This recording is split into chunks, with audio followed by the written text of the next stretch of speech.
Instant solennel et de grande fierté pour les récipiendaires, cette cérémonie de remise de diplômes et de certificats en théologie marque la fin officielle d'un parcours. 11 au départ, ils sont 7 physiquement présents et 4 représentants à ce rendez-vous. Quel chrétien es-tu aujourd'hui dans ta paroisse? Le don que Dieu t'a donné n'est pas pour toi, mais c'est pour le perfectionnement de son église. 3 ans, c'est le temps de la formation dont le couronnement a mobilisé ce parterre d'invités de toutes marques. Parents, amis, universitaires, sommités dans la croyance en Dieu. Il n'a été question au cours du processus que de Dieu, le connaître jusque dans ses méandres, le professer et l'enseigner aux prédisposés à la parole vivante et aux incrédules.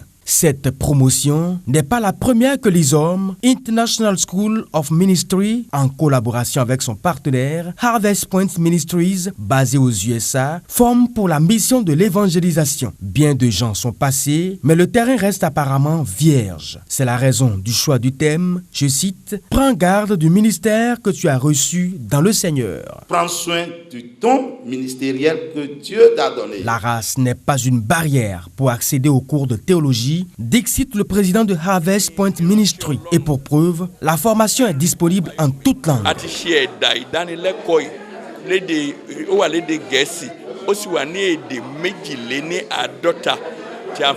Ce processus qui s'achève ainsi envoie de facto les nouveaux missionnaires à la conquête des brebis restées égarées. La tâche ne sera pas aisée, mais elle n'est pas impossible de ramener au sein de la famille de Dieu tous les enfants dispersés. Présents dans 140 pays du monde, dont le Bénin, avec des cours dispensés en 60 langues, ISOM dispose à ce jour de 130 000 centres fonctionnels sur toute la planète. L'annexe d'ISOM Bénin, basé au Togo, coiffe Cotonou, Porto Novo, Kétou, Ilara, Adigoun, Alada, Torviclin, Lokossa et Paris.